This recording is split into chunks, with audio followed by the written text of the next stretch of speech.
So the director goes, Al, Titus, do you need anything from me before? And Al just looks at me and goes, all you need to do, baby, is stay out of the fucking way because Titus and I are gonna burn this motherfucker down. I'm like, and action. Holy shit. And action.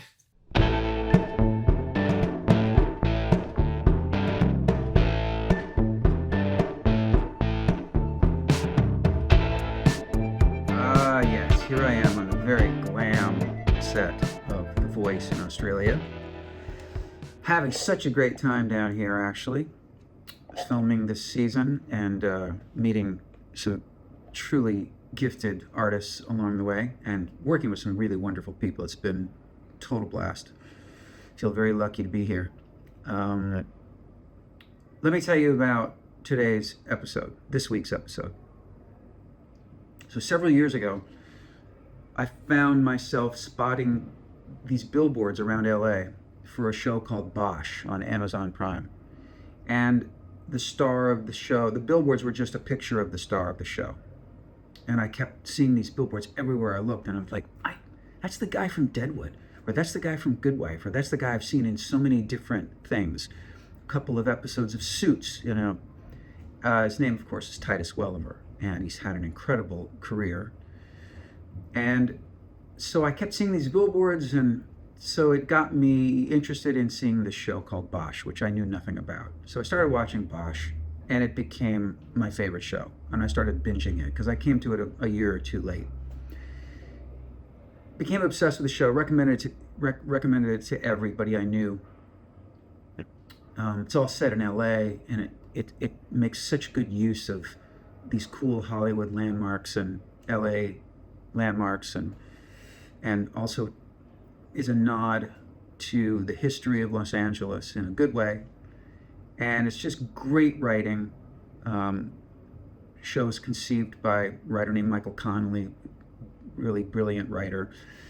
Anyway, I became obsessed with Bosch, and at this point I was still active on Twitter, which I'm not for years. But back then I had some fun on that platform. And one of the things I loved about Twitter was using it to elevate things that I loved, other people's work, albums, films, books. So I posted something on Twitter about how much I loved Bosch and how great Titus Welliver was in the show. Titus saw it.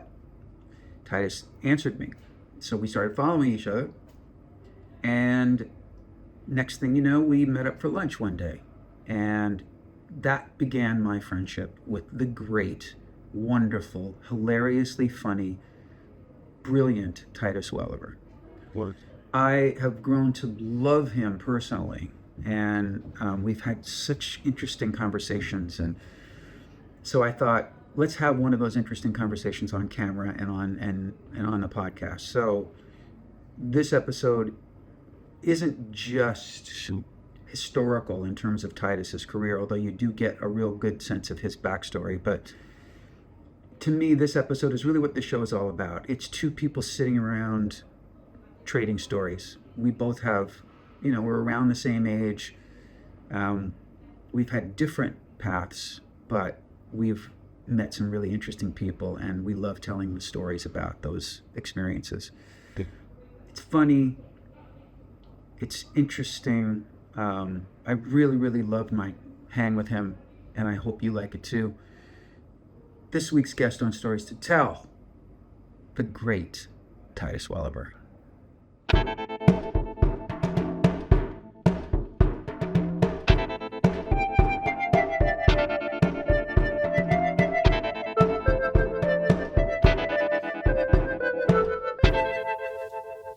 Cheers, my friend. Cheers. Thanks for being here. Thank you. This is the most recommended non-alcoholic beer at my local market. It's delicious. I can't pronounce it. Erdinger? Erdinger, yeah. Is it good? Yeah, it is sehr gut. This Erdinger.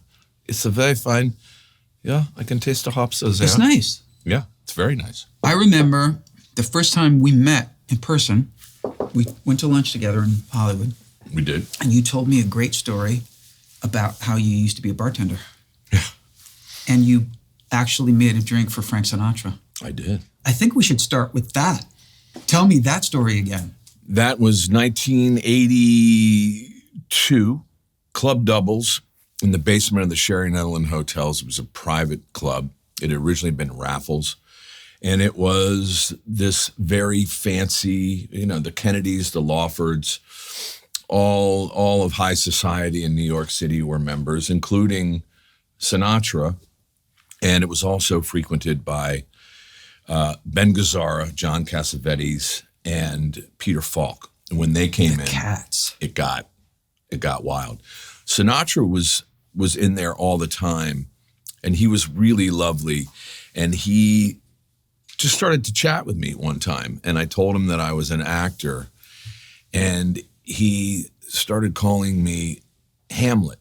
And this is awesome. So and I knew the story. It's the Jack and Coke. It's the Jack and Coke.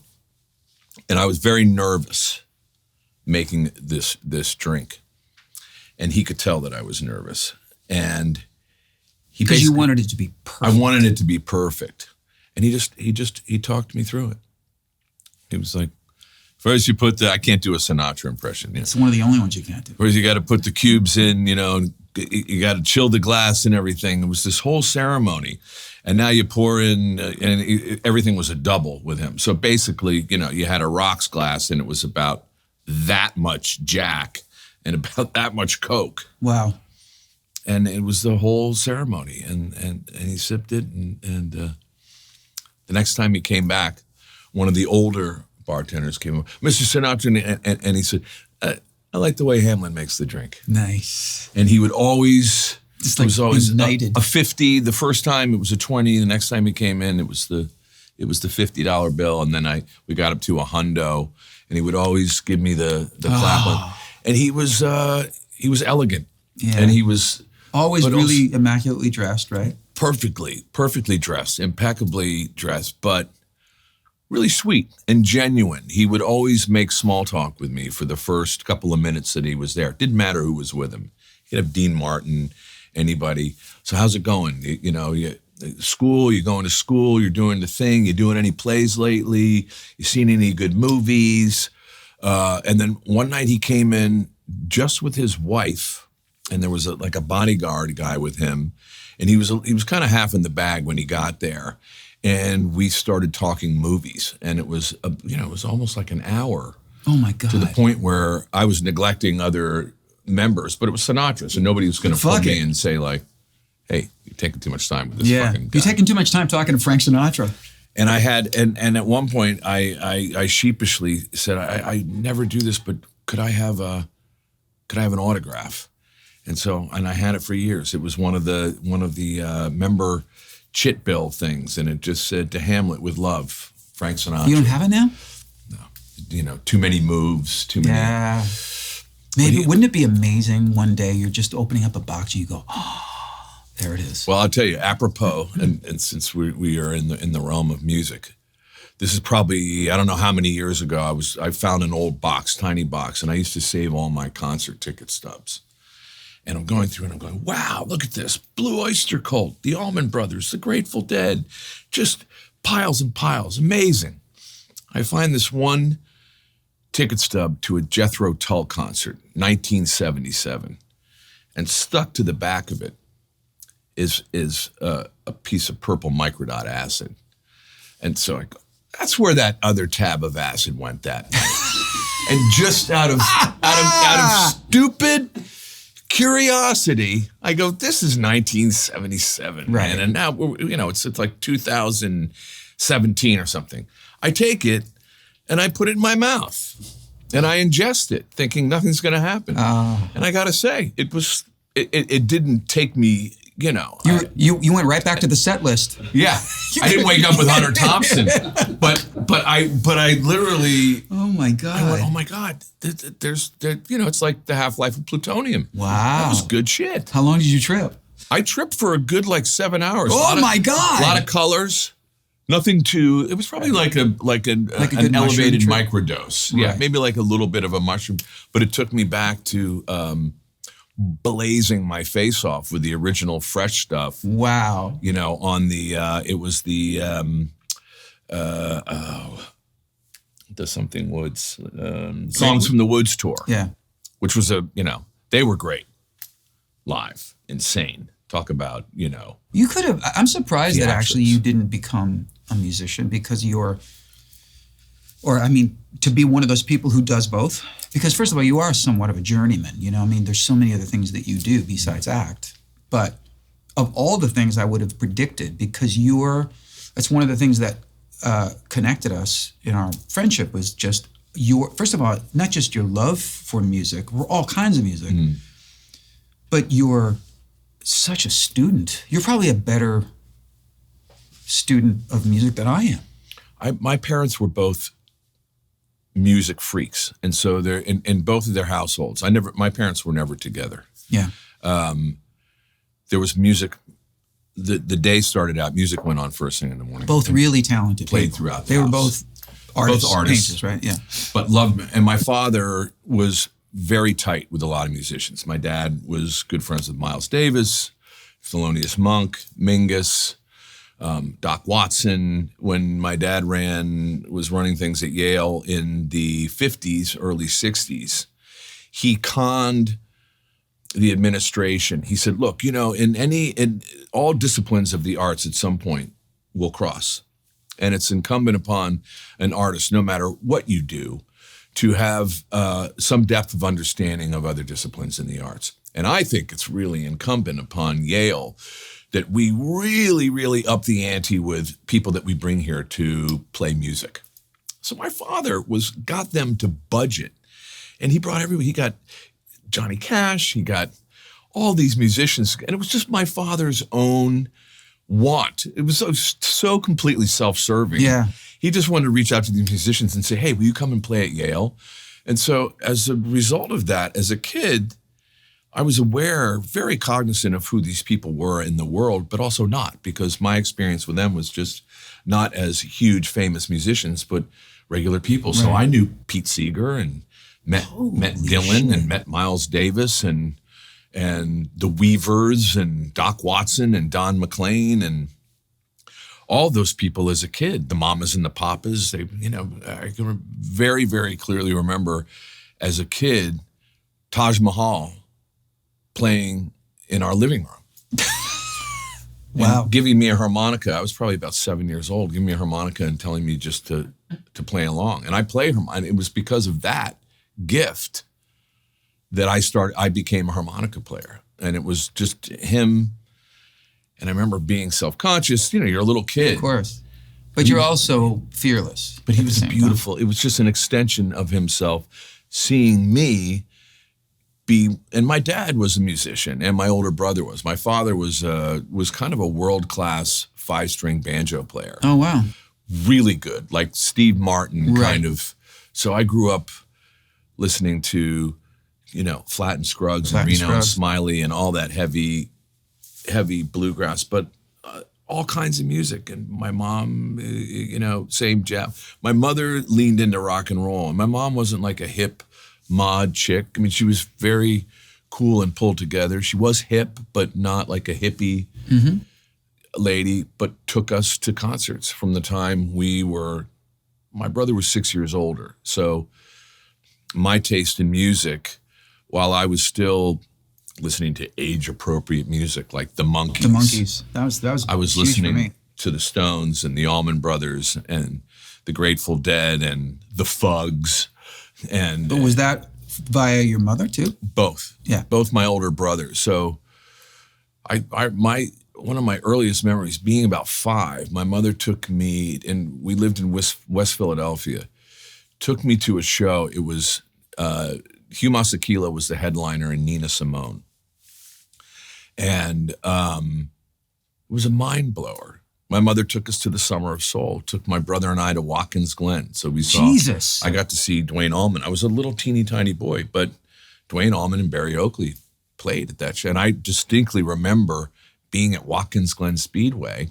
My mom didn't wear beads or anything like that. She was like a high fashion. She was just into the music. She was just like, seeing She knew that it was a really good opportunity to experience something like that.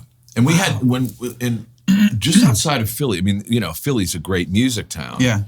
But there were all these supper clubs in South Jersey. And so my mother would take us to these supper, we'd wear our little suits, jacket and tie.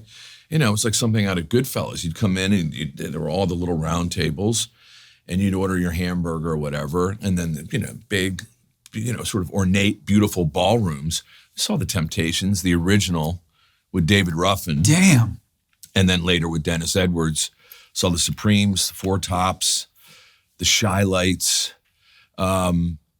So of course in Philly, heavy soul town. But what a gift. Yeah. And we had the main line also in Philly. So my dad would take us, out to see Joan Baez and Dylan and Pete Seeger and. But was there ever a point in your teen years where you thought, well, maybe I'll be a musician? Yeah, my older brother and I had bands when we were, and I initially was a drummer, not a great drummer. Mm-hmm. I was really more of a singer, but I couldn't play and sing at the same time. Right. But I had a good set of pipes. My brother really wanted to be the front man. What kind of singer were you? Like who did you emulate? Definitely Jagger, Steven Tyler. So blues-based rock. Yeah, but I really leaned into soul. I wanted to be Otis Redding. I mean, Otis Redding, there's something about Redding's voice, even now, even the most sort of innocuous, even the fun songs of Redding, I have a weird connection with Otis Redding that it will bring me to tears sometimes. And also Dennis Edwards, I have to say, that range, and Sly Stone. So we covered a lot of Sly and Family Stone. We'd play these gigs, which was kind of far out. Here would be this, I had hair down to here, this white kid. Right. And I'd open my mouth. And I remember we played it was an all-black nightclub in Roxbury, Massachusetts. The fact that we even got the gig, but we got the gig off the cassette demo. They didn't realize that it was, that the drummer and the bass player were African-American guys. The rest was just white boys. Right. But we could funk. We could get down. And came in, and they were like, "Where's the band?" They thought we were the roadies. and I was underage. I was like 16 or 17. But we opened up with "Thank You for Letting Me Be Myself Again," and we had them. Yeah. My brother went on he passed away. My brother passed away at 45, my older brother Silas, but he was a pretty prolific, he was a great lyricist. He was not— Your brother's name was Silas? Silas, yeah. He was not a great musician, meaning he was a great bluegrass flat picker, but did not have the depth of understanding of his instrument, but was a beautiful poet and lyricist. And so when he came together with really, really good composers, there was something that magical that happened. But he never realized that dream, sadly. His life was cut short by a health condition. And we had intense sibling rivalry, but when we played music, it was the one time where we came together, and it used to make my mother cry, because she would always say, "This is the one time when I see you guys, you meld completely." And I have to admit, that's when I felt closest to him, either playing music with him or listening to music. We would drive my father insane, because we would sit in the back of the car, even as little boys, memorizing the liner notes from out, we'd be having conversation, out of nowhere. "Oh yeah, that's Dwayne Allman on that Herbie Mann tune, Push Push. That's Dwayne doing." My father would be like, "Who cares?" We care. We care. I was a credits junkie too. But my dad dug it. He understood. Yeah. It was just because we didn't talk about anything else. Right. What was the age difference with your brother? 6 years. He was 6 years older. So a lot of... So he probably perceived you as someone as a little pain in the ass. Oh, big time pain in the ass. Yeah. But I was a cool kid, because I was a sponge. Right. So, and I had a photographic memory. So I would read the liner notes, he and his friends would be having conversations, and I would interject. And I think my brother was a little bit put off and jealous by that thing, because his friends would be like, "Oh, he's not like some little dickhead, right? This kid's got knowledge." And then there's I remember the big turning point. I was about 10 years old, and I got my hands on this Richard Pryor album, that N-Word's Crazy. Yeah. Which I memorized it. Is one of the most seminal albums of of all time. We could sit here and do those 100%. Not on camera, however. Not on camera, and you can't get away with. No. I went down the rabbit hole recently with the actor Josh Charles about The Exorcist. Yeah. And our faces hurt like we had been tripping. We were laughing so hard. And Dracula. Yeah. But it speaks volumes about everything, right?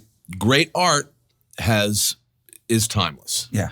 The fact that you remember that the same way that I do, verbatim. Yeah. And even when we're doing it, right. We're not Pryor, it's fucking funny as all get out. Yeah. And to me, there's never been, and I love Chappelle, and I do too. And I grew up and Chris Rock.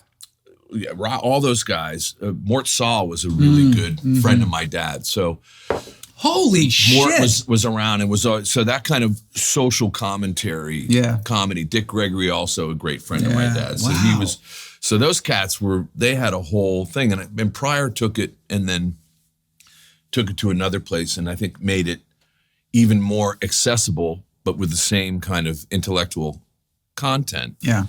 But that was the turning point where my brother's friends were like, he can hang out because he knows that album. So they would get stoned. I was 10. I wasn't smoking dope yet. And I would just entertain the shit out of them by doing that. And then I would try to break out the Cosby. Yeah. And they'd be like, yeah, that's corny. Yeah.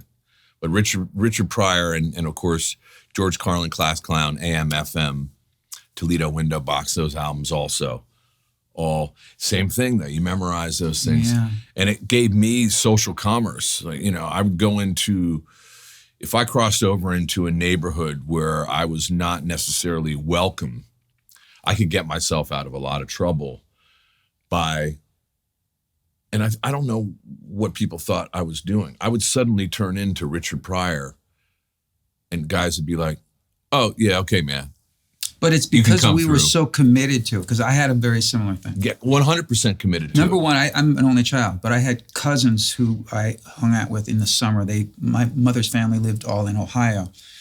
So all school year, I was really alone all the time. And then over the summer, my cousins would come to visit, and I'd be so excited. But they were all older than me. And so there was a little bit of like, oh, he's this little pain in the ass. But I remember that summer, I would entertain everybody by reciting Richard Pryor, and they would, because they couldn't do it. Right. No. I had the accent down. I had the cadence. I memorized it like I memorized songs. By singers. Precisely. Because it was very important to me to get it right, and they would laugh their asses off at me, and I was cool. Well, it's like being a great cover band, right? Yeah. If you think about it.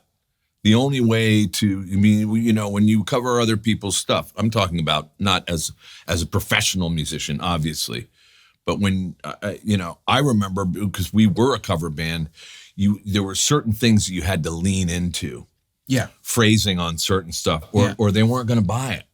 You could, the lead guitar player could do a little bit of a spin on something, but you had to hit stuff just right. Authenticity. And it's the same thing with the comedy, right? You have to, although, you think about, I'm going to listen to that on the way home. Yeah. Just because. Well, actually you can, but I also would say sometime in the next several weeks, I think you and I should have an appointment. We need to sit down. Just sit and listen to it together. Because I haven't heard it in probably 30 years. It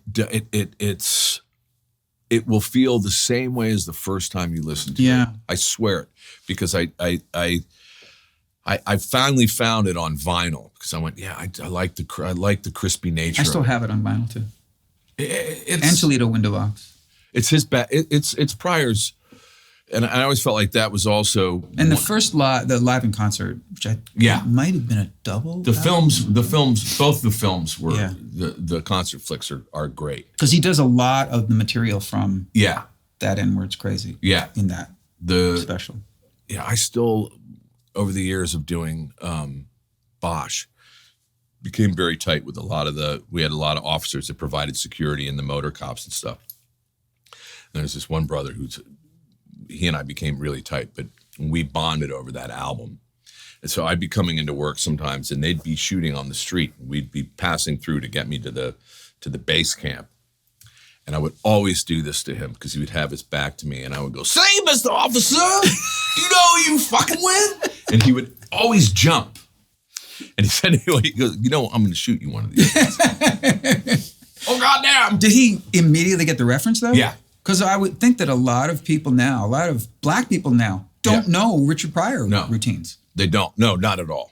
Not at all. It is a certain generation. And I think if it's not been properly handed down, because to me, it's not only is it a huge part of black culture, but culture in general. Certainly in the historical framework of comedy, probably one of the most important, comedy albums of all time. Totally.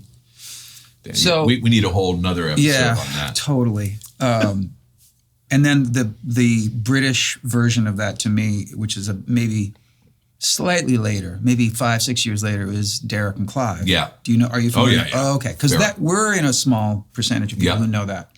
And it's funny, just as in high school, my knowledge of Richard Pryor, like my reciting, my level of, like you, ingratiated me with black kids in school, where my friends I just turned out to be, that was my group, Yeah. Much like that, which I think that was a component, because when they knew that I was really into Richard Pryor and my British friends, when they find out I know Derek and Clive routines and I can recite Derek and Clive routines, it's like, oh, he's one of us. Yeah. Well, there is that, because that becomes the common denominator too, right? Which is that whole, whereas something like Carlin, that kind of crosses everything. Yes. And I was a massive fan of him too. Me too. And that's very different. Very, very different kind of. You would never put Pryor and Carlin on the same marquee. No. They just wouldn't work. But both incredibly important. Yeah. I mean, of that time, yeah. So not to gloss over, so at this point, like, even if somebody's just tuning in now, hearing what you've talked about your youth, I'm not glossing over how you got to be an actor. But one thing that I noticed because we're friends, but I wanted to do a little bit of like reading on, am I wrong to think that you really started your career kind of late? Well, like late 20s, like before you were really doing films and television? Well, I didn't start to work in film and television until my late 20s. Yeah. I originally trained with my father to be a painter. Right. That's really what I wanted to do. And you still paint? And I still paint. I returned to painting after a 26-year hiatus. And I was full guns to do that. I studied with my dad formally from the age of 12 to 16. And my father was not only, a renowned American painter, but he was also an academic. He ran the Graduate School of Fine Arts at Yale and at University of Pennsylvania. And it was, really the most sought after place to go and study in graduate school. But I had him as a little kid. And he was pretty brutal. But there was a part of me that understood that if that's what I wanted to do, that I was gonna go through that fire. And I learned very early, despite the fact that it could destroy you, that it wasn't personal. But that's a hard thing for a kid to understand. Yeah, it was a lot to take on. But he was a stern taskmaster. And how did you come to? Because I'm sure that there were times when you showed an interest in drawing and painting. I'm sure that as he would walk by or something, he might say, "Oh," or he noticed. Yeah. But there's a big difference between that and formally being trained by your father. How did it come to that? Did you go to him and say, "Look, I really want it," or did he say, "Hey, I think you should"? And there's also got to talk to me about, because having a father who cast a big shadow, as I did too, that's what you got to talk to me about that. Like, Isn't there a point where I think one thing that happens is there's this dance between wanting to please him, wanting to prove you're as good or better than him, and wanting to outdo him, and then also just being like, I'm always going to be in his fucking shadow. Yeah. It was a combination of all the things, but I thought, my father, because initially, look, like most kids of the 60s, I grew up in the 60s, so heavily, psychedelic posters, artwork, Peter Max, and Marvel Comics, Jack Kirby. There was so much visual stimulation, Roy Lichtenstein, pop art. Mad Magazine. Yeah, Mad Magazine. It was so stimulating, but it was tactile, unlike the stimulation of social media and shit that's out there now. It was also not as transient. Not at all. And, like fantasy artists like Frank Frazetta. I wanted to, and my father was like, he dismissed all that stuff. But then I thought, no, I really want to be a painter. So I went to him at 12, and I remember my father kind of looking at me like, kind of a dark horse with this one. And he said, okay, all right. Had he done this with any of your siblings? No, he always encouraged. My older brother was an inordinately gifted artist. He could draw. He really had, he was born with it. Mm-hmm. But no experience training your... No. Okay. Not at all. And then I was in boarding school at the same time. So I'm having art class, but I'm also, my father's saying, this is what you need to do. So I learned from my father the principles of color, which he had studied with Joseph Albers. So it was the best possible thing that I could have learned. But the paintings that I were making they were just kind of abysmal. It was kind of quasi-Frazetta fantasy art. My father was like, if you want to be an illustrator, then you lean into that. Nothing wrong with that. But if you want to be a fine artist, that's not, we don't need another Peter Max. Right. And I remember him saying to me, Peter Max, he got lucky. He came in at a time. That's trend. That's not, he was really tough about it. And then I went and did a year of art school at Bennington. When I got to Bennington, I realized because of the training that I'd had with my father, they couldn't teach me anything. Mm-hmm. Not because I was all that and I knew everything, but I knew the principles. And what I really needed to do was to find my own eye. But with that name behind me, it casts a long shadow. And so all the professors I had at Bennington were constantly comparing and contrasting my work, which really wasn't fair because what I was trying to do in between salvos of taking acid and everything else was just to get some paint on the canvas. And I came back after a year, and I really kind of fucked off that entire year, and didn't really go to class. And my father went, "Hey man, that was just a real waste of money and time. You need to get your shit together." And I said, "Well, I'm going to join the Marine Corps, and that'll." And my dad kind of went, "Really? Okay.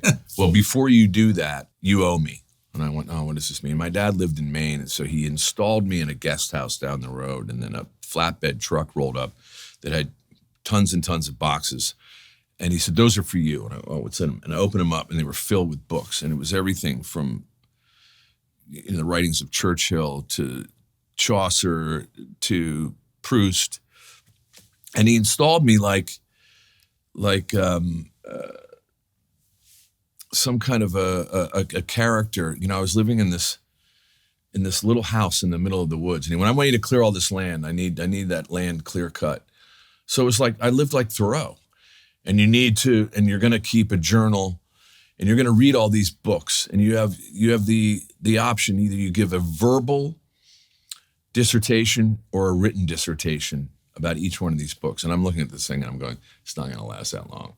First of all, he's not going to want to do it. This will be my summer. That'll be the payback.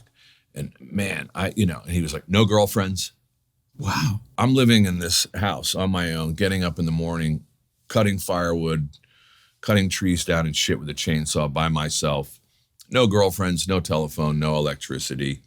Had a privy and a pump. And how long did this last? This lasted for several months. What do you think was before you go on, what do you think was his real motivation for this? Discipline. His thing was... And he felt you weren't disciplined. I think what he said was, at the end of the day, there's all of the academic stuff that's there and the trappings that are there, and you got a good education at your boarding school. But what's really incumbent upon anyone, if they have any interest in this, you need to be more self-reliant. So, and my dad was a complete autodidact. By the time he was in high school, he'd read the entire school library. He was one of those guys. Gotcha. Always 25 books on his nightstand. Would just blaze books. And retained everything. Forever. Bizarre, like savant kind of crazy stuff.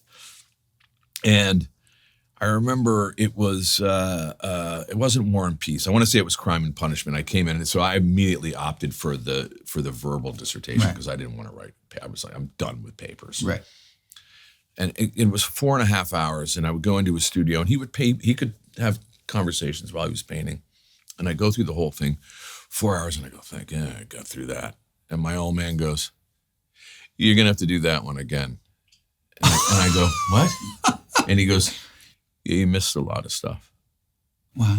And fucking Crime and Punishment. I'm sorry, there's a reason that it's titled that, because the process of navigating that book is its own form of crime and punishment, right? But then as some time passed, and that went on, and it was a lot of reading, but I realized that I got my entire education in that period of time. And it was the thing that instilled in me the want to not necessarily have the discipline, but to have the openness and the curiosity. And that became an internal part of my intellectual sustenance, that I wanted to do that. It wasn't a chore. It was a privilege to read multiple books and stuff like that. And that's what gave me my love certainly for reading and exploration. And he said, what do you, when you're not thinking about, drinking beer, smoking pot and girls, what do you think about? And I said, acting. And he went, well, that's what you have to do. Not painting. And I went, no. And he went, wow. Yeah. He knew. Yeah. And he said, then you got to go back to New York. So he gave me $700 and I packed an Army duffel bag and that was it, man. I got on a Greyhound bus, went to New York and crashed on people's, subway. I just crashed wherever, sofas, subways, anything. It was, it was rough, but it was the logic. What was the span of time between making that decision and actually being a working actor? Shortly after that, I went there. I was 19. I went back to New York at 19, and I got cast in my first play, paying job, professional job, at 20 years old, through the St. Mark's Poetry Project. And it was the Ioneer Theater Company, which was put together. It was the St. Mark's Poetry Project. So it was Ada Katz, the wife and muse of Alex Katz, the painter. That was one of her brainchilds. And it was avant-garde. It was completely non-linear theater. It was an adaptation of a Chinese myth. And it was out there, and it was it was as far off Broadway as you could get without being on Staten Island, right? It was just, wow. But I learned a tremendous amount. And then I made the decision to go back to school because I had started studying at HB Studios because it was the only place that I could afford. So I was fortunate. I got to study with Uta Hagen and some really great people. And then I thought, I want to go back. Did you have to audition to be in those classes, or? No, you didn't. I actually... It was odd. I had a friend who had been studying with Uta for a while, and so I got to kind of go around that and get into her class. I learned a tremendous amount from her, and she kind of got me. I think I was kind of a young, blob of sort of Brando, Pacino, Clay. Those were the actors that I really took to and absorbed, and I was really interested in watching that style of acting, of behavioral acting and stillness. And she recognized that, but she also, she would push me out of doing stuff that she knew I was comfortable doing, like monologues and stuff. She's like, well, yeah, sure, you're going to, you'll be cast as that guy.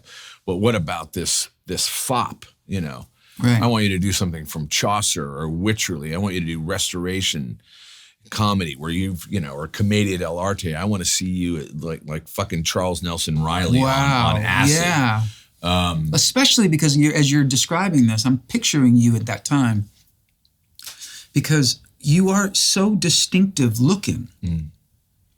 And especially probably back then, the young version of this face really did fit into the guys that you admired the most. Like you would be in the John Cazale and Pacino. And I mean, even De Niro didn't really fit the physical characteristics of that. But Pacino and some of those guys, even Dennis Hopper's face. Yeah. You have that.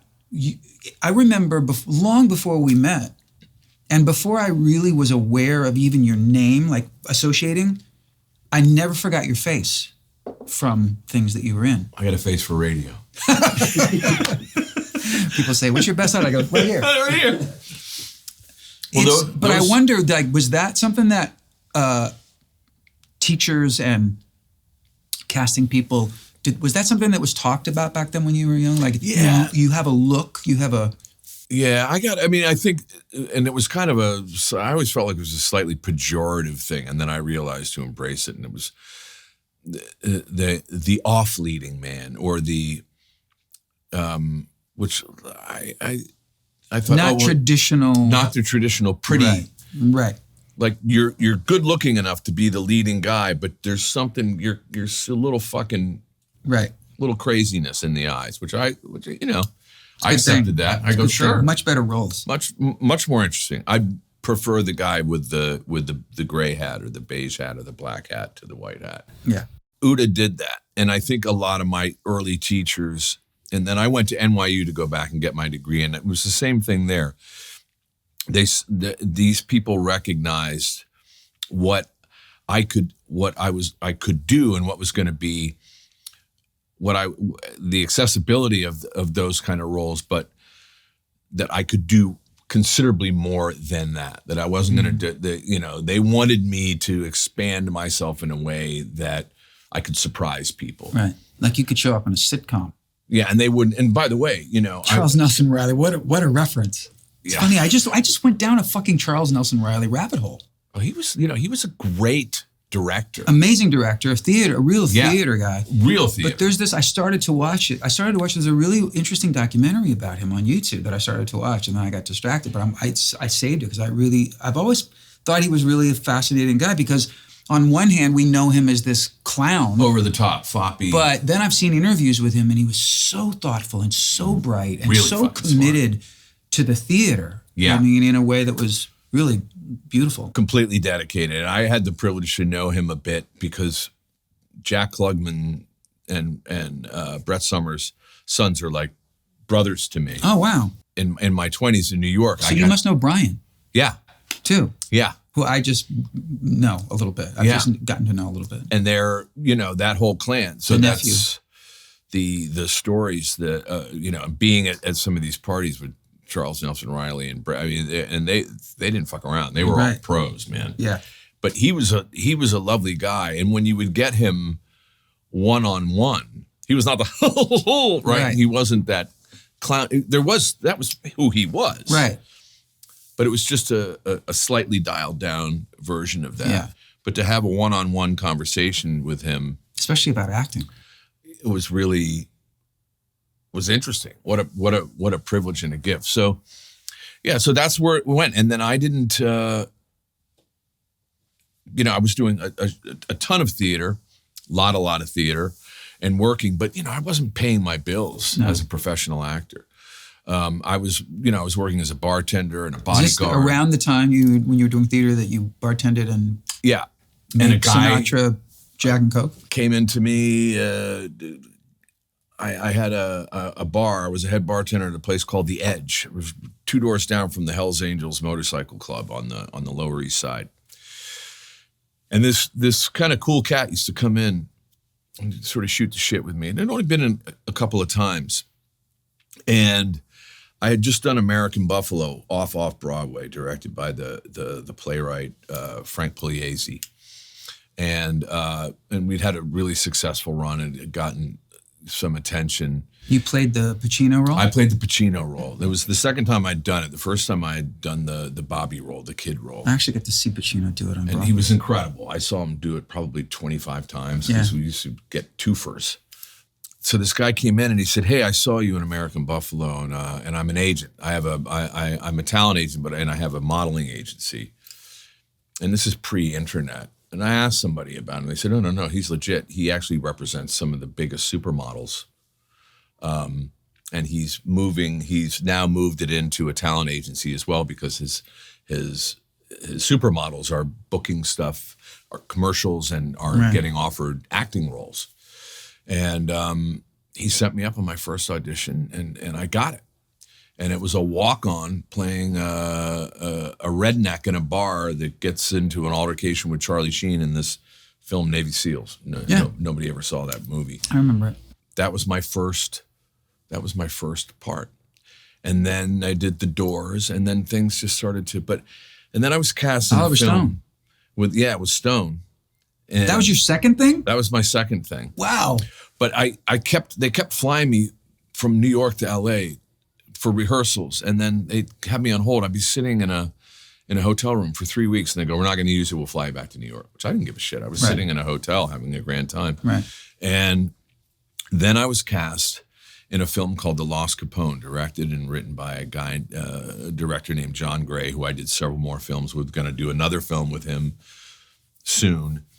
And I was playing Al Capone's brother, Ralph Capone. And he was quite a big, heavy guy, as were all the Capones.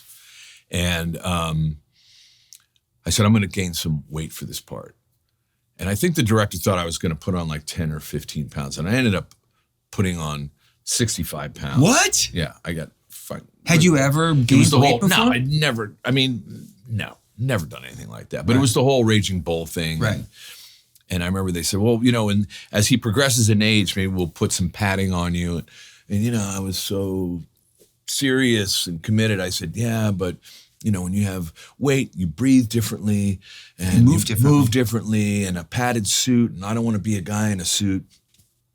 So in the interim, they keep flying me back out for The Doors while they're in pre-production on this other film that I was supposed to do, which is a 5 to 6 week shooting commitment. So the whole time I'm out in LA, I'm just smoking joints all day long and ordering room service, and I'm drinking pints of Guinness, and I'm eating the whole left side of the menu. So it's just club sandwiches, ice cream fucking sundaes, milkshakes. So I put this weight on.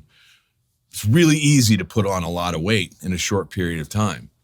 But the difference between me and De Niro is he had a dietitian. They shut down production, and he ate his way through, Southern Italy. Right. I'm on Pico and Lincoln in a Holiday Inn, just like, send up more fries. Yeah.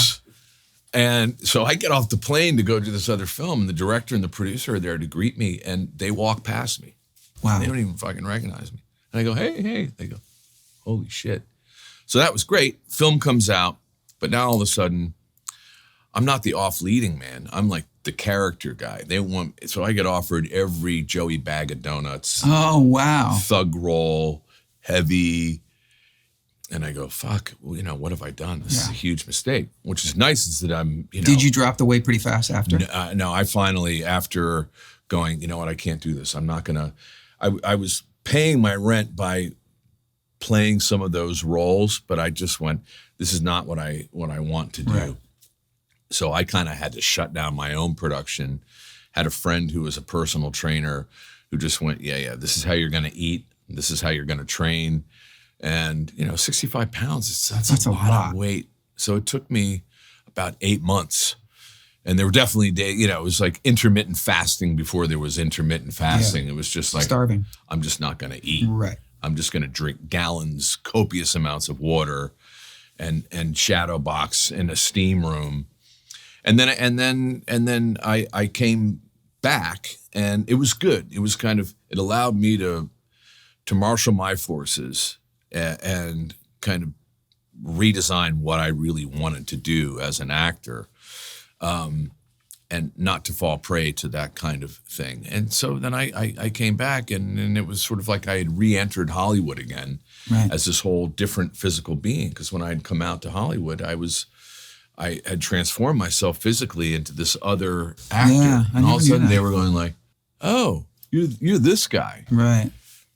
Was this the other thing I didn't know that we've never really talked about in our conversations is I didn't know about your work with Ben Affleck. Yeah. So is this around the time that you first started to work with him? No, after I sort of came back, I was booking a lot and was working. And you were widely accepted with the old, now new version of you. At that point, things started to, and I remember it kind of kicked off, and a lot of it was episodic television where I was getting offered really, really great guest starring roles. And so that became sort of my calling card. And there were still like some of the typecasting things. And then I went in, I got a call to go in and read for Stephen Bochco, David Milch, and Mark Tinker for an episode of NYPD Blue. It was the first season had come out, and the show was huge. And I went, oh, great, is he some sort of detective thing? And they went, no, he's an ER trauma doctor. And I went, they're never going to cast me as that guy. I'm a New York cop. I'm a knock-around guy. They're not going to. They said, well, that's the part they want to see you for. So I remember I combed my hair to the side, and I wore my reading glasses, and I kind of wore a button-down shirt, and I went in, and I read for them, and Milch said, would you like to play this part? And I said, no, very much. And he said, well, the part is yours. And that had only happened one time before, and that was with Oliver Stone on The Doors, where he offered me the part in The Room. Wow. And I'll never forget as I was leaving, and this was the beginning of my relationship with David Milch. Yeah, which was epic. Milch said, don't forget to call your mom and dad. Just like that, by the way. Just like that. Exactly like perfect that. David Milch. And then that started my relationship with Milch and Bochco. And then I went on to do a series with Milch and Bochco, Brooklyn South, and then Deadwood. And so all of a sudden I was working with the Bochco Mafia and getting really great opportunities. Did Deadwood, and I came off the first. Milch brought me in the last couple episodes in the first season of Deadwood to play Silas Adams. Did you pick that name? Yeah. Obviously, because it's such a unique name. Milch said to me, I don't have a name for this character. And he created that character for me. It was sort of I love that character. Interesting genesis and how that came about. But David said, I don't have a name for that character. Let's come up with something. And I said, I'd like to pay homage to my older brother, Silas, who David had met and really liked. And he went, that's perfect. That's a great name. That character, by the way, my recollection of it is that it's so broad in that there's times when it's almost slapstick funny. Yeah. Like stupid. Yeah. You and the other, I forget the other actor who's like, you're in a lot of scenes with this other guy. You're like, Oh yeah, Earl Brown, W. Earl Brown. It was all the Gem Saloon guys. Yeah. Earl Brown and Sean Bridgers. And of course, the bulk of my work was with Ian McShane because I became his lieutenant. Right. And that in itself is, you get to go to masterclass every single day. And that forged our relationship, personal relationship, but a working relationship. So I just shut the fuck up and just watched and learned an enormous amount. But for a character that was not a, quotes, main character. No. I remember thinking it was pretty diverse. David, what you got to do. David did interesting things. I was going through a divorce at the time, and it was a very, very painful, difficult time. I was shooting Deadwood here. My sons were on the East Coast. And I was at a low ebb, really broken, just because I miss my children so desperately. You know what it's like to be away from your kids. Yeah. And it was less about the breakup of the marriage and more about that I had these two little boys that I love more than life itself. And suddenly, but I had to work to make money. And And I was being gifted this incredible role and everything, but it kept me away, and we didn't have predetermined schedules and things. So it was kind of like being locked up in movie jail. And, a lot of disappointment and a lot of analyzing life and decisions that I had made. So I was in a very, very painful but interesting transition in my life as a man. And Milch would always do that. Milch would see because he's really like a surrogate father to me. So I would have dialogue with David like I would have dialogue with my father. There were things that I would impart with David that I would never have said to my father. But David, while he recognized that I would never use anything from my personal life to manipulate or to, influence some kind of thing performance-wise, that David could touch on certain elements of those things and imbue character stuff. And what he did with Adams was a really interesting thing, because I said to him, we had spent a lot of time going back and forth about that character. I don't know if I ever told you, but he told me that I want you to read The History of American Law. He gave me a fucking stack of books, and I read all these books. History of American Law is about that thick. This is Crime and Punishment all over again. Yeah, all over again. But typical. That's why David and my father are parallel. You were like, oh, this again? My fucking two dads. Yeah. John Stamos couldn't pull that one off. I come back to David and I said, I read the books. And he goes, what did you think? And I go, the stuff about Red Cloud and the early days in the Black Hills, that stuff was really interesting. I said, the history of American law. And David just looked at me and said, there's nothing actable there. And I looked at him and he went, so the whole thing had just been, but my character had clerked in a law office, and David wanted me to fucking go through the process of that torture. You're like, but then I realized nothing actable, but I have that, but I did it just like the character did it. I read that fucking book, and he had to read the same book. Right. And I was doing a scene one time, and David, all that happened in the scene was that we come in and we find Adams comes into his hotel room and he sits down on the edge of the bed. That's all that it said on the page.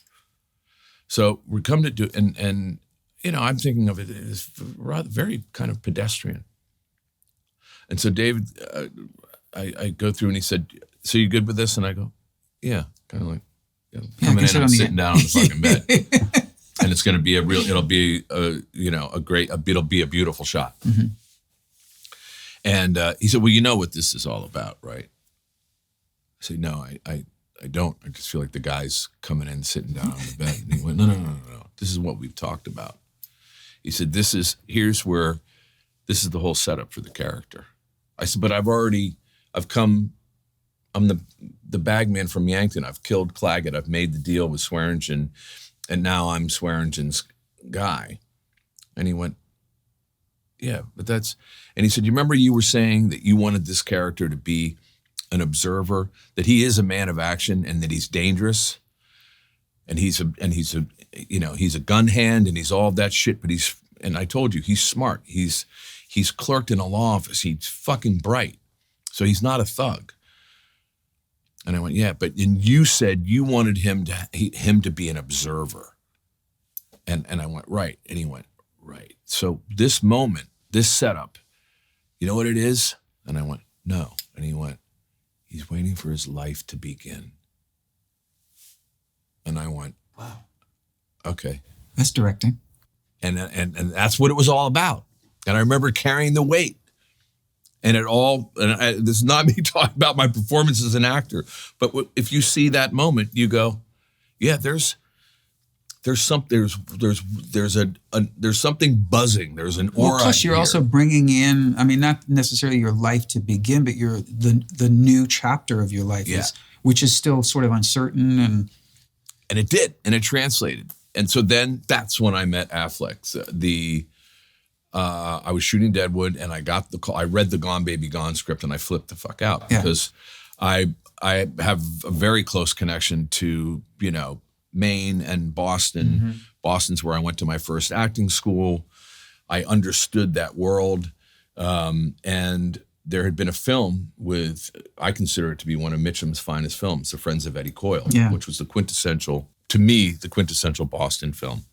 And so when I read this, and I'd read sort of Lahane's books, but I loved the script. But I remember reading it and thinking, I'm about 15 years too shy on the age for this character. But I went in to, it seemed like I went in, they put me on tape, and it was months and months and months. And then I got a call, and my manager said, you're going to go and meet with Affleck, and you're going to read. And I went, I thought that movie was shooting by now. And he said, no, they've just been in pre-production. I had a beard down to here. I looked like a ZZ Top roadie. My hair was down to here. So I kind of pulled my shit together and went in. And Ben said, so we start talking, and he says, where are you from? In Boston. I said, I'm not from Boston. And he kind of leans and he goes, what happened to your accent? I said, I'm not from Boston. I'm from New York. He went, are you fucking kidding me? I said, no. And it was funny. He told me that they had been looking at audition tapes, and he was with Damon. And Damon went, oh, it's Adams on Deadwood. Fuck, I didn't know he was from Boston. Wow, that's cool. And I said, no, I'm not from, but he said, where are you? And I said, no, my mother lived there, and I spent a lot of time, and then she moved to the suburbs, so I know the Dorchester. And so in an odd way, I almost talked myself out of the role, because in the waiting room were guys like Ted Levine and Robert Joy. There were all these character actors that were a good 10, 15 years older than I. And I thought, why am I fucking sitting here, man? I'm not going to get to these guys are all perfect. And I ended up getting the part more or less like there. And Ben said to me, don't cut your hair and don't cut your beard. I said, I'm really too young for this part. And of course, he's looking at me like, where the fuck are you from? Yeah. Alan Ladd Jr., the producer who produced that film, was very good friends with Milch. And so Ladd had seen my tape and had said to Milch, we're going to cast Titus Welliver in this role. And David, in typical paternal form, says, just so you know, the kid don't do more than 2 takes. And Ladd said, what do you mean? And he said, he don't like the wind-up. And so Ben said to me, I understand you won't do more than 2 takes. And I said, no, it's not an issue of I won't do. I'm not that guy. I just know myself. I said, when I come to work for you, I come to swing. I'm not a guy that wants to keep going at it, because I never want to get caught acting. Yeah. And if I'm going at it and going at it and going at it, then you're going to see the springs and the clockwork. And were you aware that he was, because I'm not aware of it, was he a lot of takes? No, not necessarily. Not necessarily at all. It was his first thing. Oh, right. That's right. I immediately... So you would assume for a first director, he's probably going to cover his ass and make every take, it'd be like 38 takes, just so he has cover. Yeah, and he didn't, that's insecurity. He covered his, but you know what? And when we got on the set, that's when I went, oh, fuck.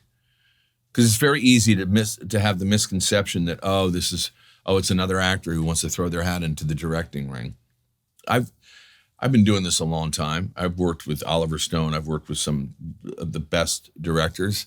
Ben Affleck, pound for pound, is the best director I've ever worked with. I love hearing that. I've never worked with a more prepared director. And I've worked with Ernest Dickerson for a decade, and Ernest Dickerson is the most prepared director.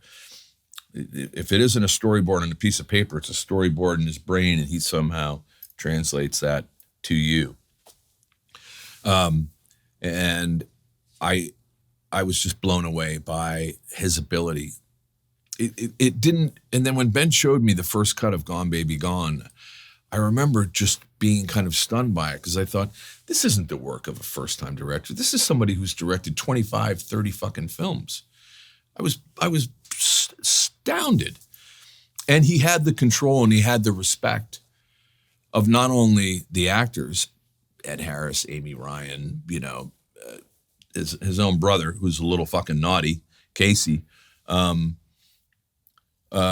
but also Robert Elswit, one of the greatest cinematographers of all time. And Ben could talk the talk. And when I saw, not Robert Elswit, sorry, John Toll was the cinematographer on Gone Baby Gone. And Toll, you could just see the way that he was responding, that he went, oh, this fucking kid knows what he's doing. And at that point, am I wrong that he hadn't made that many films? He'd made, Ben maybe was a bona fide movie star. Yeah, but maybe a dozen films? Yeah. Something like that. I don't know how many, but he'd been, he was kind of early in his career. He was a big movie star at that point. Right. Pearl Harbor, he had already done. Yeah, he had done all of, the Michael Bay things and stuff, but it was just pure pleasure working with him. And then The Town came about, and they wanted to cast, do like a local hire for the part of Dino. And I really liked the part. I didn't give a fuck how the size of the role, because I had a really substantive, pivotal role in Gone Baby Gone. I just wanted to work with Ben again and have that experience. And I knew that character. Yeah. And I drove from my house in Connecticut. I showed up at the production office and walked in. One of the producers, Shay Carter, she kind of walked me in, and he was behind the desk, and he went, "What do you?" And I went, "What do I got to do? I got to drive all the way." And he went, "Dude, you could have just called me." Yeah. Did you? You didn't have to drive. What? And I went, "No, I just want to show you I'm serious." And he went, "I never doubted that you were serious." He's like, "I was just thinking in terms of, it's just, well," and it became a much more substantive role. And another really good film. And then, Argo. The guy who plays guitar in my band, a guy named Jay Blinn, although he records as an artist, as a solo artist under the name Dandelion Head. Mm-hmm. And he's one of the most talented people I know. Great, amazing guitar player, but boy, a killer singer, great songwriter. And so I always have, whenever I can in my show, I have him do something, or I sing a song of his with him. He opens for me a lot of times on tour. But he stumbled into, his wife is an actress, Australian actress. They've been together, I think, about 7 years now. And one day, she was going on an audition, and I forget how it ended up, her saying, "Hey, they're casting this other part for this commercial, and you might be right for it. Do you want to, would you?" And he goes, "I've never done anything like that." She goes, "Come with me, because they'll just see you." And he gets this gig. Oh, shit. And it's the condom guy. What's the... Michelin Man? Trojan Man. So there's this series of commercials, mostly on the internet, on YouTube, but also on television as well. He became Trojan Man. Stop. And this commercial was massive. Cut to, he's gotten regular work in commercials. And so anyway, I'm saying this because there were this series of, I guess they were Super Bowl commercials that Ben directed. And J-Lo was in one of them, where she's in this recording studio. My buddy Jay gets cast as the producer of the session, and Ben directed him. No shit. And Ben loved him so much that he then did this other ad where it's just Ben and Jay in the scene. And so when I saw Jay after that, maybe a month later, we'd do a gig, and I said, "Tell me about," he goes, "The guy is just not remotely what you think. Like, he's just so constantly coming up with stuff." Yeah. But he said he's never not personable. He's never not, he's so respectful of everyone in the room, and yet very authoritative. Yeah. He really is one of those unique. Present. He's very present. Really present. And he said his favorite thing was, the thing was written, and then Ben said, "Look, let's just do 3 versions of it, and just say, let's just wing it. Let's just, here's the scenario." He let my friend just ad lib and... No, that's, I personally, I know it's fun to hear stories about what assholes people are that are famous and all that. I love hearing stories about people who are on that level where you go, this guy is not only a nice guy, which is really important, but such a fucking badass at what he does. I love hearing that. No, I do too, because there's way too many. Well, there's such focus of we're in the society of cynicism and mean-spiritedness and negativity. Yeah. And it's all, nowadays it's like you say, oh, I met such and such. And they go, oh, was he an asshole? Mm-hmm. Rather than going, was he a cool guy? Right. Good. Well, even more so, it's like, I find that if somebody asks me about someone who I know who's famous, first of all, I don't hang out with anybody, famous or not, who's an asshole. Right, exactly. Right? It's a deal breaker. But when they find out that this person is amazing, it's almost, some people are a little disappointed. Yeah. They want dirt. They want to want hear shit. that. I know. Yeah. But that's you know what? That's not our problem. That's a societal thing. Exactly. That's a bunch of negativity. And the truth of the matter is that when you surround yourself with people that are like-minded, that are kind, and your life is just better. And I think I'm a big believer in the laws of attraction. Totally. You can. I've been very lucky. I've had very few. I don't have a lot of bad war stories of difficult actors. Oh, will you tell me, because we were talking before, and I was sharing. You tell you something shitty about someone? I got a lot. You tell me what a dick Duvall is. Duvall. No, okay. we were talking before about, I was telling you my manifestation story of Rod Stewart, who's a lifelong hero, and we've become friends, and like we hang out together and we text each other, and it's like, I swear to God, I'm still such a fanboy that every time I look at my phone and it says Rod Stewart, let's just see, I'm just curious. You giggle. You get butterflies. I go like this. Yeah, he'll never see this. No. Well, I tell him though. You gotta cut this out. I've told him. No. Which is, you know what?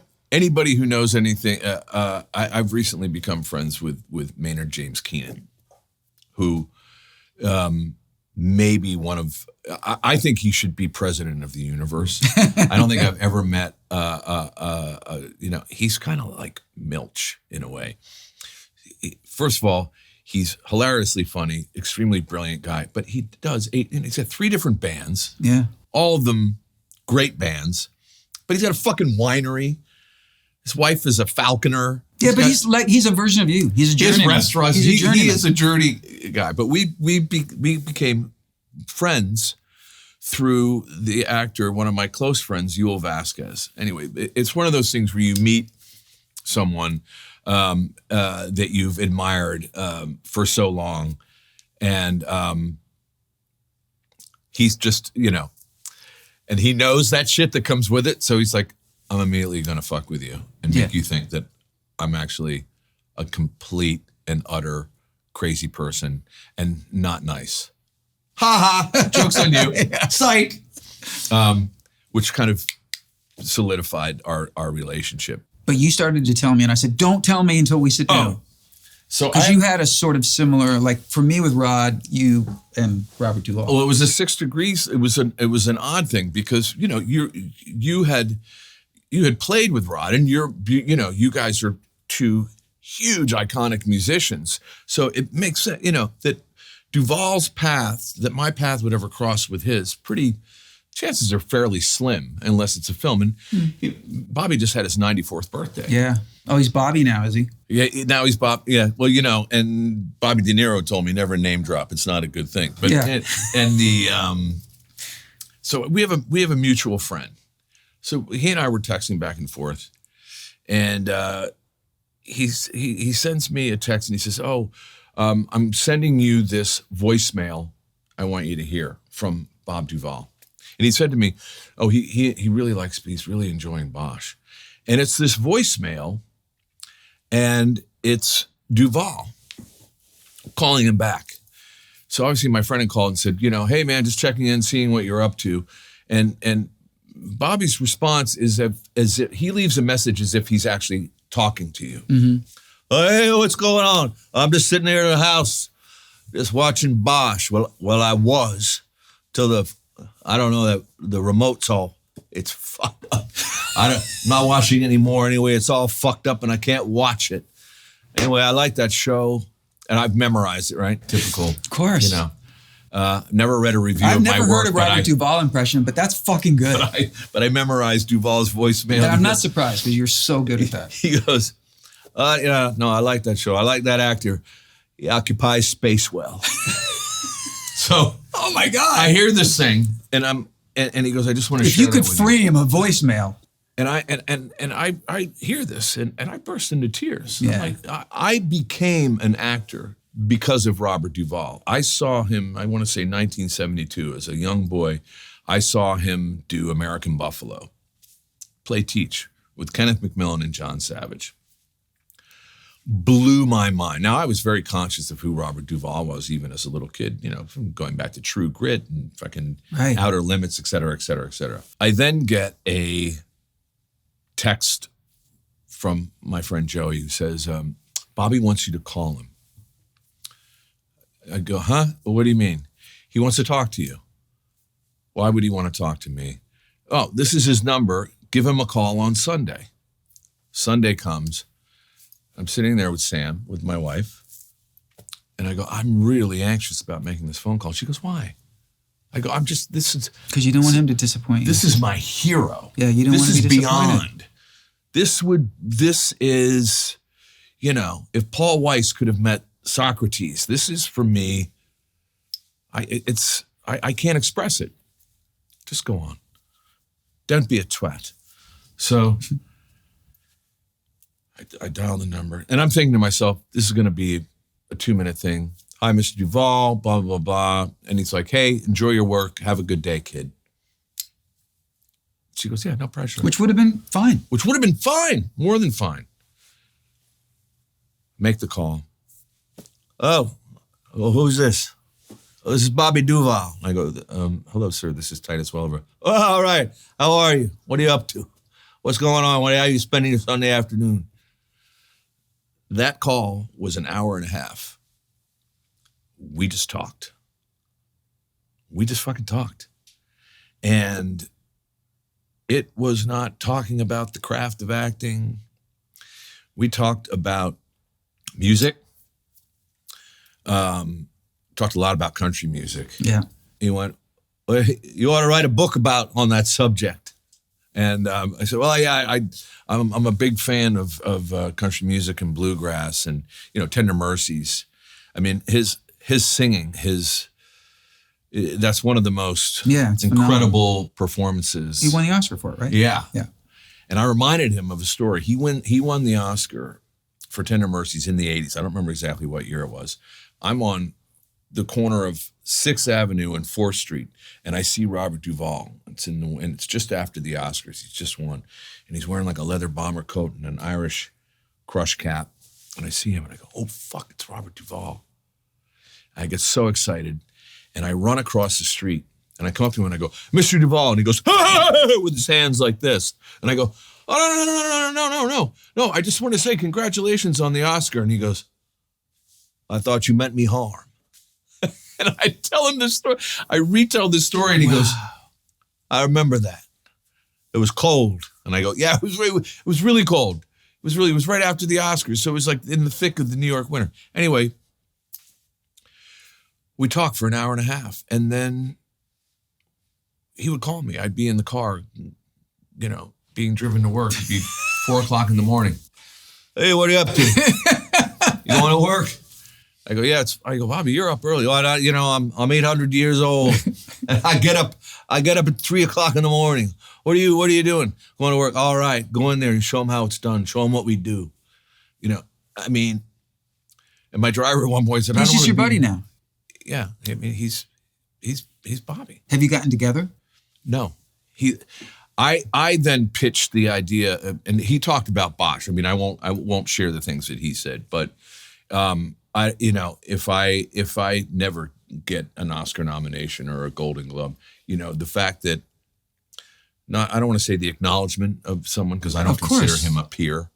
I consider him to be someone that I aspire to, a teacher, a mentor.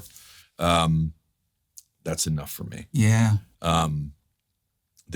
He said some things that touched my soul, and in the same way, and when I went and showed my father my paintings, when I returned to painting 26 years after not painting, and he said that they were really great paintings.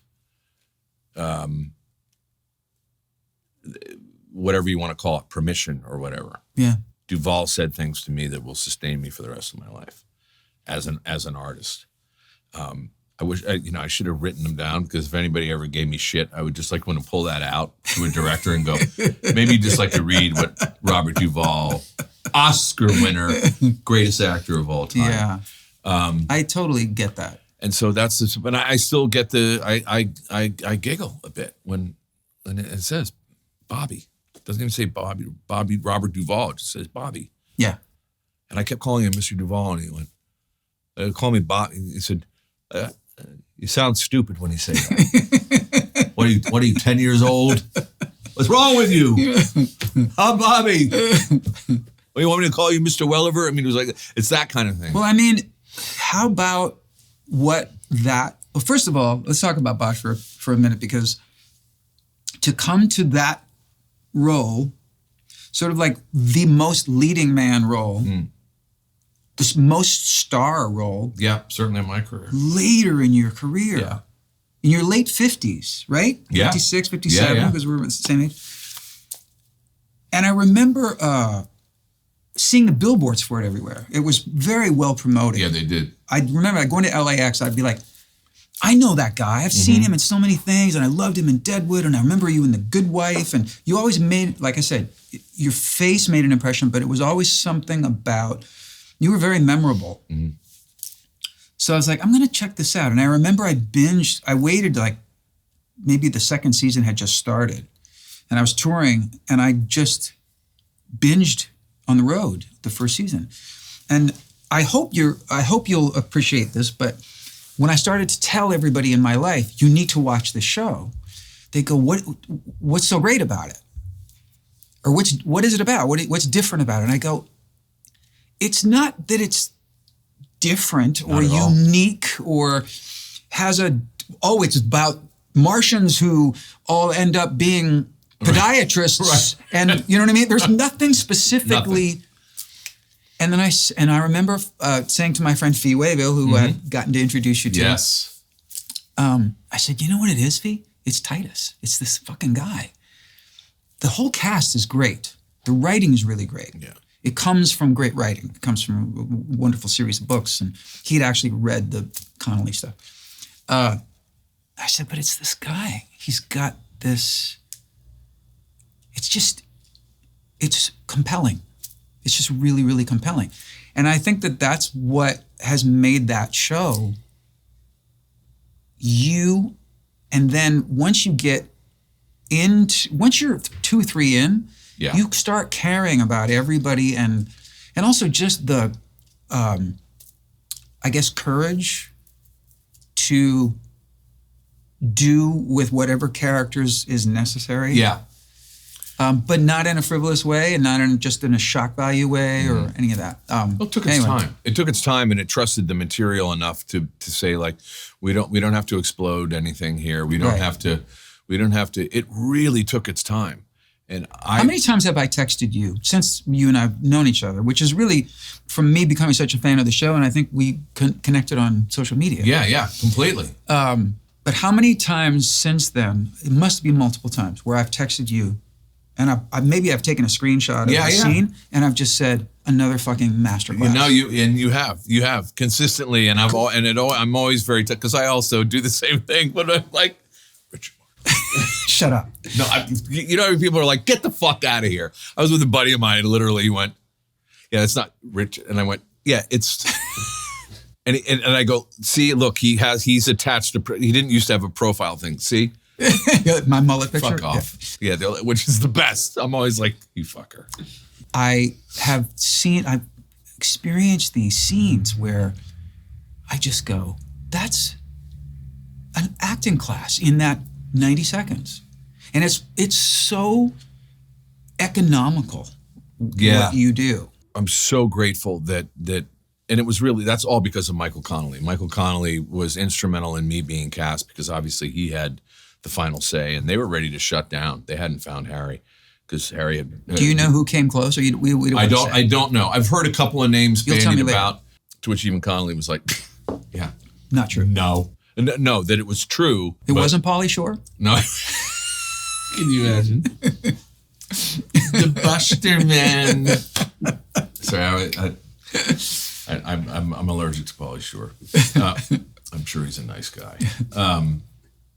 Which is not enough drugs in the world. But one of the things that Connolly put me on the short list in the beginning was the fact that he had seen another show that I had done before, a short-lived 2-season show with Kiefer Sutherland called Touch, in which I played a firefighter who had survived 9/11. And the character did not have a lot of dialogue, but and his story was linked directly to Kiefer's character. He had attempted to save Kiefer's wife, who was in one of the towers. And Kiefer's wife's, that character, her body was so badly broken, and she basically said, help these people get out. You can't, they won't survive if you don't get them out now, if you try to carry me on your back. So this guy carried all of that guilt for all. Anyway, it was a very a subterranean role, and that was what Connolly saw, and he went, that's the thing that about Harry, because he's not a demonstrative guy. Right. He's he's quite quiet, and I always wanted him to be that way, because the whole, so much of his internal life is expressed through the narrative in the books. You know, when he's working a case, when he's sitting in his house listening to Coltrane and looking at a murder book, that's all expressed through narrative. And I kept saying to Mike, I feel like that's important. And of course, the network. Now you're reminding me, like, how many scenes do we see in episode after episode where you're flipping pages and it's like, it's long pauses of just your face. Like we're watching you solve shit, put pieces together. A lot of people might go, especially in this day and age, it's like in the scroll. They were petrified. Amazon, they said, whoa, wait a minute. And I said to Eric Overmyer and to Connolly, trust me, I promise you that I will give you something that will not be inactive. Right. It will appear to be, but it will not be inactive, because this is where the audience, this is the turning point where the audience then feels like they are experiencing this with Harry in real time. And thank God the then head of Amazon looked at that stuff and went, I get it.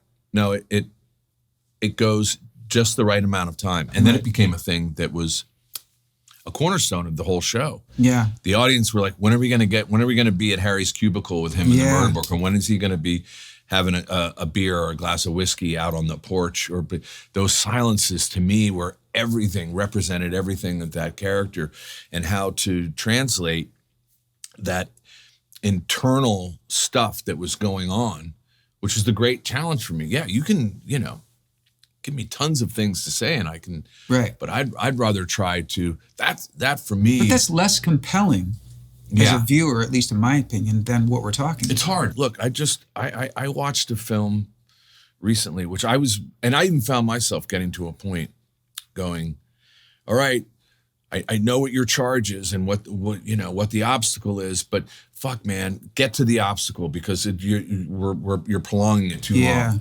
Well, what ultimately ended happening was when I had just gotten to, and I'm not part of the post-literate society, right?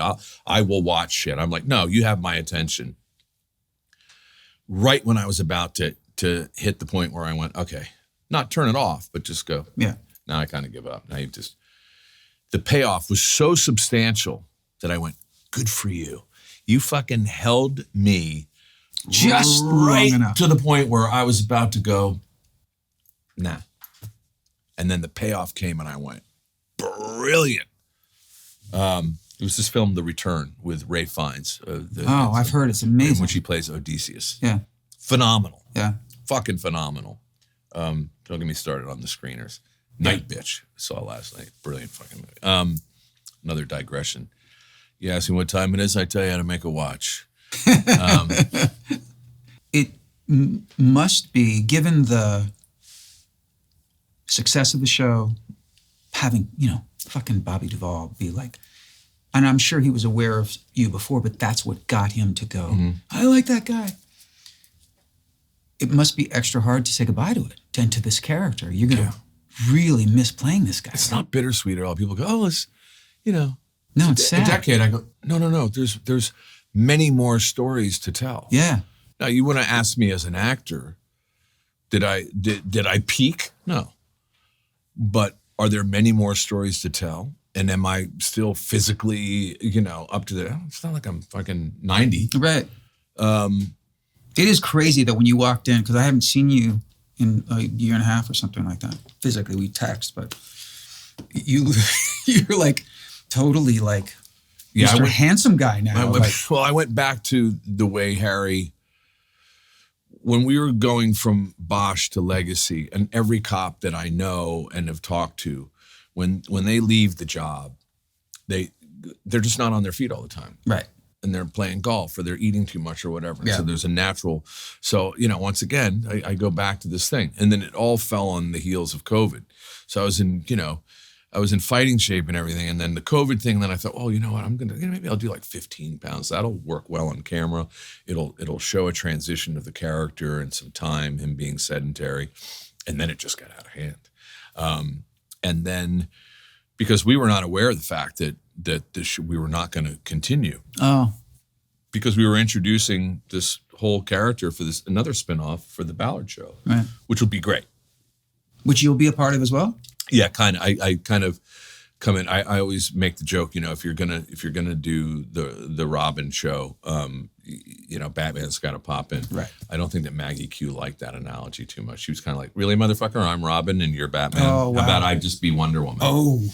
And I went, no, you're Robin. Fuck you. So the plan was that after this, which will be the final season, was that Harry was going to go back like he does in the books. He was going to go back to police work. Finally, after a couple of years, he goes, you know what, fuck it. This is what I do. So I'll navigate the bullshit. In the books, he goes and works as an auxiliary detective for the San Fernando Police Department. And he's got his office is one of the old decommissioned jail cells. So he's just got a desk and a lamp, and it's pretty dismal.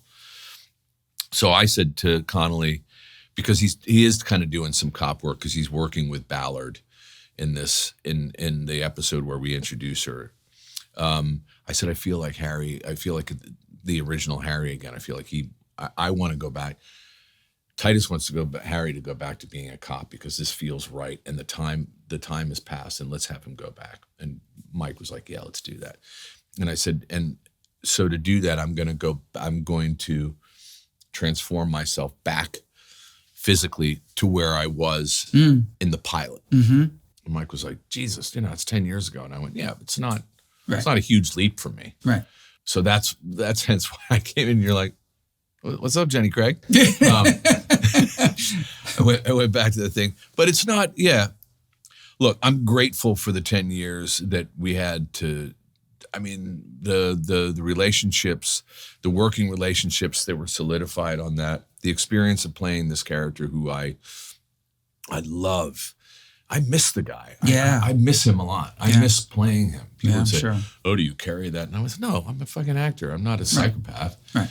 But there's a bit of me in Harry. Of course. There's a tremendous amount of people always say to me, "Oh, well, what?" I go, "Well, there's the character that's," and I am. Where's the bracelet? Oh, my bracelet fell off a couple of years ago, and I just didn't. Then we started to Velcro one on.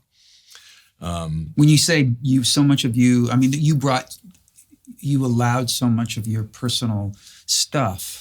Some of my character shit came through. Yeah. But when people say, "Well, what do you?" I said, "Well, I'm true to the character in the books." I said, "But there's some affect." What is the? And I said, he's my father and David Milch, and he's those two dogs in the kennel that Harry always talks about fighting for the soul. Right.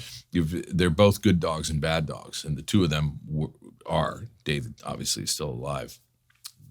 Fighting. But I can remember watching the pilot of Bosch with my sons. This is 10, 11 years ago.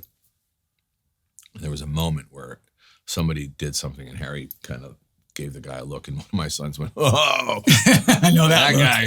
And I went, "Huh? What?" And I paused it because I sensed it.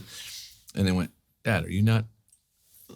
And they paused it on. They said, "Do you see that expression on your face?" And I went, "Yeah." Yeah, exactly. Yeah, that's the think shit's about to get. I'm not fucking around anymore. Shit's about to go the other way. I went, "Really?" And he went, "Yeah." That's why they were both laughing. So there'd be little things every now and then that my kids would pick up on. They go, "That's you. That's not. You may have given that to Harry, but that's you." And I go, "Well, I'm not thinking about that when I'm in the middle of a thing." Right. So I miss him.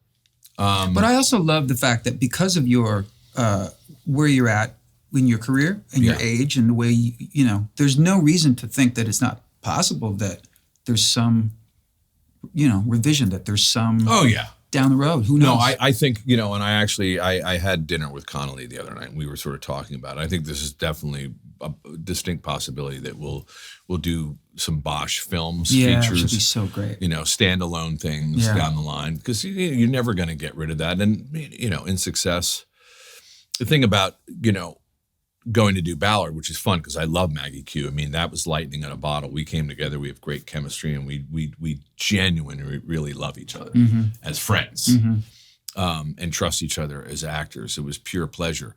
But I'm there to ultimately to service that show. You know what I mean?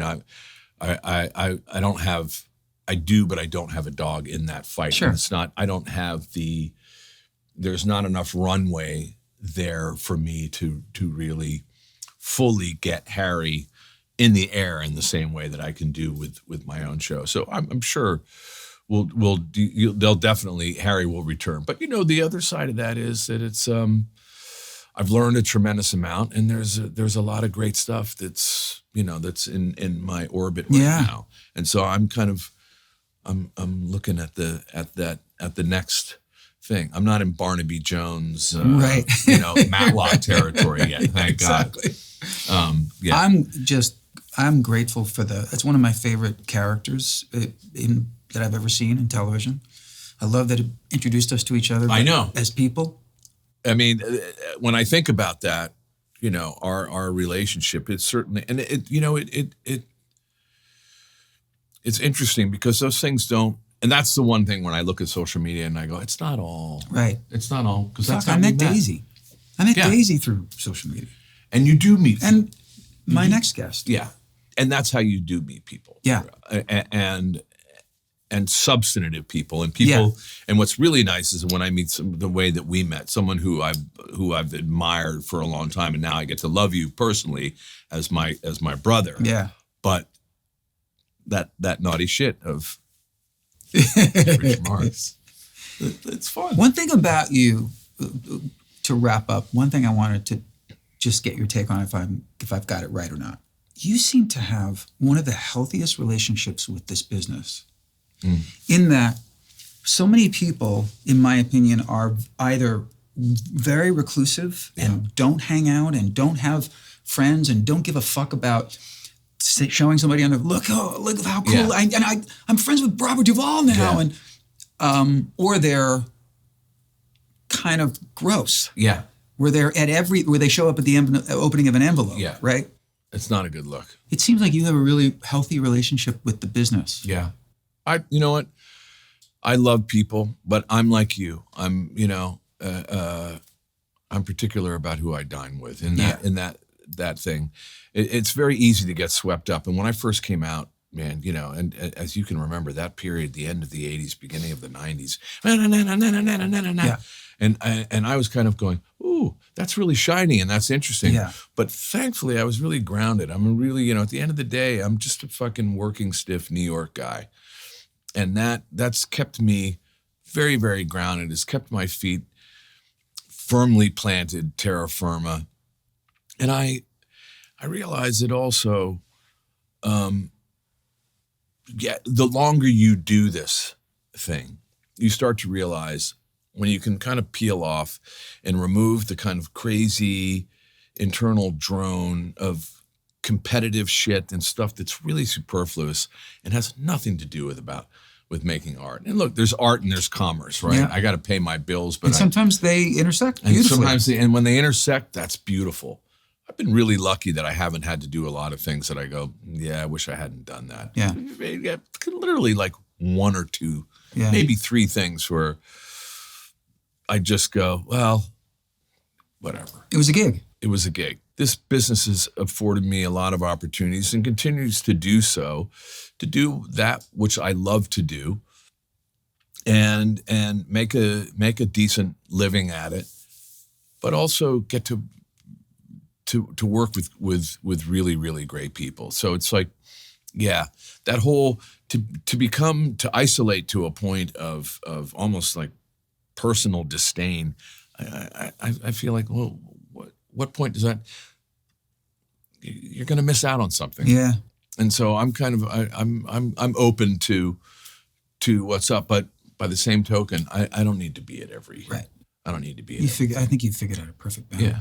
It's kind of like, I end Sizzler and Chuck E. Cheese, right? Yeah. Sometimes it's Sizzler and sometimes it's. I end every episode with a gift. Stop. The one underneath, yeah. Where I decided on these shows I want to give people a piece of vinyl, and I don't know if you have this or not, but this is from my dad's record collection. Look, it's. Are you fucking kidding? This has been moved around can't a take lot. This. No, you absolutely are taking it. And I figured, you have a choice. Like when we cut, I've got a stack you can choose from. No. I thought, I bet he doesn't, and it's like, look at this. This is, by the way, for the camera. This is a pretty amazing. Look what it was back when he got it. I mean, dude, I'm so touched. Thank you so much, buddy. God bless so you. Fun. This is amazing. And I know you're a vinyl guy, so yeah. And getting more so, man. The stuff they're doing now. I mean, my manager bought me this $225 pressing of Asia, but it's apparently from the masters. And so it is as close and pristine. Remember like quadradiscs and shit like that? Yeah. But this, to me, just feel the weight of it. I know. I mean, the stuff, now they're kind of getting hip. They're going, no, it's got to be, it's like the difference between Laserdisc and Blu-ray. Everybody thinks, 4K Ultra. Now, you talk to cinematographers, they go, no. If you want to watch Lawrence Arabia, the closest experience to film, do it on Laserdisc. Right.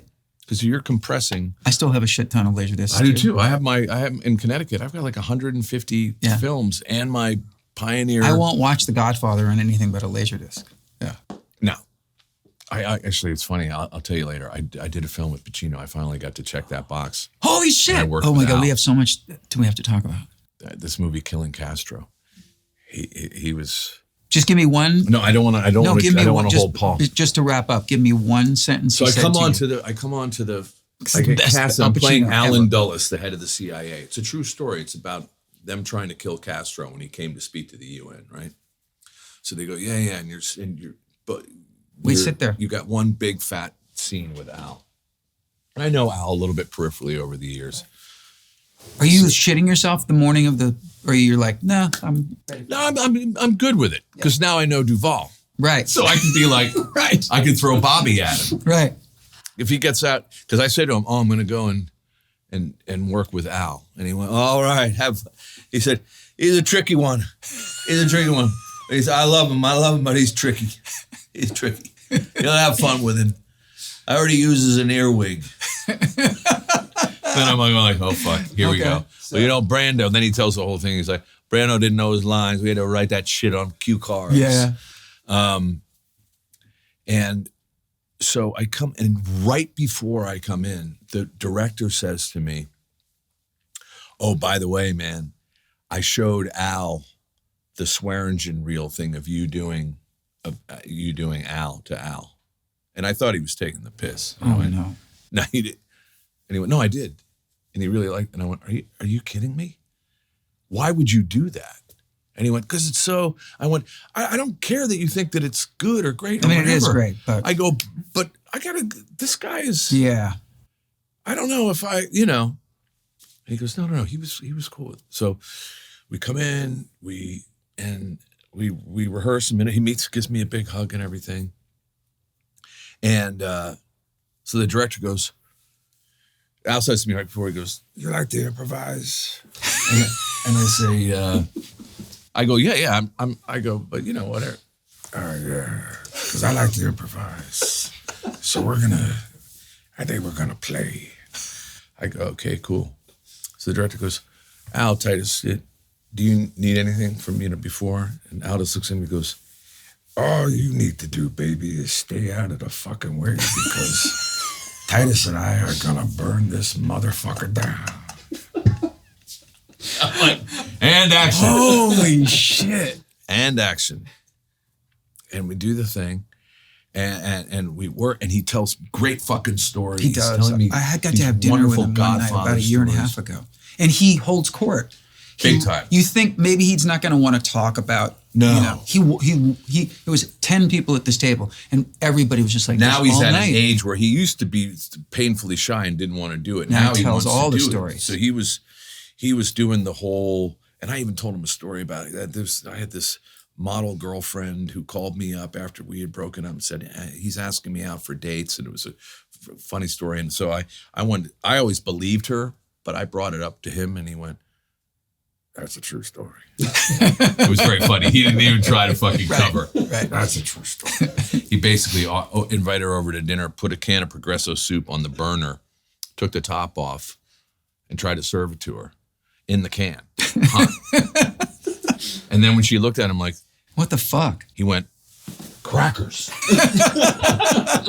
True fucking story. Yeah. Wow. And so then we do the day. It's all great. And he goes, "Yeah, I think this is going to be my last picture." And I go, "Why?" And he goes, "I'm old, man. I'm fucking old. This is hard work." And I go, "Yeah." He goes, "Yeah, I think I'm going to go back to the theater." And I look at him and I go, "Because that's so fucking easy." Yeah, exactly. And then we're walking out in the parking lot, and he was very sweet. When we walked, he would hold my arm like this, and he would lean on me. And when he would talk to me, he was always a very tactile guy. Mm-hmm. And just before, he gave me a hug, a kiss on the cheek, and he went, "By the way, you're great." And I go, "Oh, thank you." And he goes, "No, I mean, not what he said, the impression. It's great stuff." And I went, "Oh, yeah, I'm really, I'm sorry."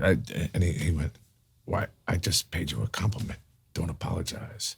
He's like, "That's the best." And I went, "Thank you very much.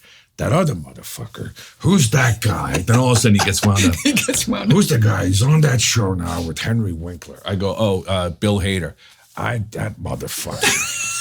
That, somebody should tell him that is the fucking worst. It's not even close. This is perfection. Fucking crazy shit. Anyway. You're going to come back, and then we're going to do the 3 or 4. Now it's like Right, the basically shades 4 of- voices, 4 shades of Al. My brother, thank you so much for thank doing you, this. I love you, and I'm so happy for you and proud This of is you. awesome. I'm going to go home and put this on.